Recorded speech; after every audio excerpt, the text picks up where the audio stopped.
parler de sujets que vous connaissez bien. Endométriose, infertilité, dépression du postpartum, fausse couche, et j'en passe. C'est sûr à 100% que vous avez dans votre entourage proche plusieurs femmes concernées par ces problématiques.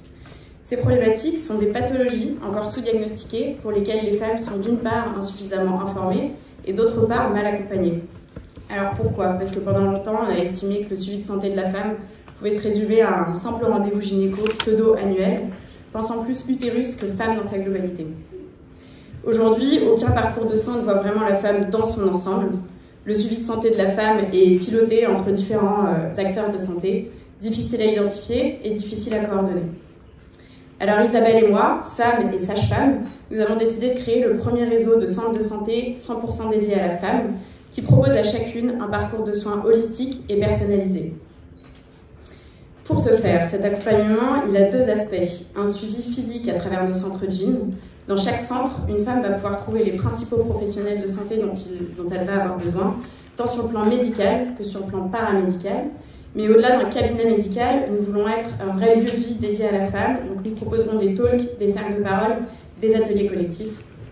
Ce suivi physique, il sera optimisé et simplifié par une plateforme digitale, simple, pertinente, qui permettra aux femmes d'échanger avec leurs praticiens de santé. Cette offre de soins, et c'est l'ADN de GYN, sera apportée par un collectif de soignants engagés qui partagent des valeurs et des convictions fortes dans la façon de prendre en charge les femmes. Et donc, à qui s'adresse GYN? D'une part aux professionnels de santé. Donc nous allons proposer aux praticiens un cadre, des conditions de travail qui soient saines, qui soient stimulantes, et donc prélever une redevance auprès de ces professionnels de santé. Et nous allons nous adresser aussi directement aux femmes en leur proposant, et en leur facturant des activités dites non médicales, dites de prévention. Donc notre stratégie d'acquisition, elle va passer principalement par nos professionnels médicaux qui vont naturellement amener une patientèle dans le centre. Et on va se reposer aussi sur des partenaires, un réseau de praticiens externes au centre déjà établi. Et donc aujourd'hui, on en est où? Aujourd'hui, on a 15 lettres d'intention de professionnels de santé qui sont partants pour travailler dans le centre. On construit notre communauté de femmes grandissante. C'est tous ensemble que nous allons co-construire cette culture GYN. On recherche un lieu, et donc on travaille pour ça avec un cabinet d'architectes.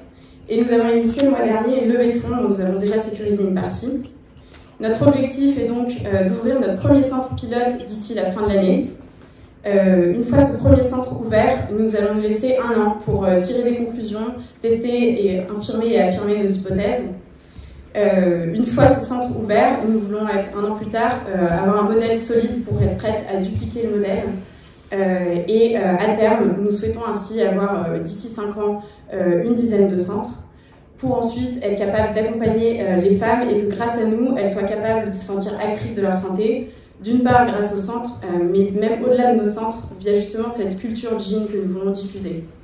Donc aujourd'hui, on est accompagné d'entrepreneurs, on est accompagné de professionnels de santé, on est accompagné par Make Sense, mais on cherche encore aujourd'hui à s'entourer de profils pertinents pour notre projet, au vu de tous les challenges qu'il représente, tant dans la santé, dans l'immobilier, dans le côté branding et dans le côté digital.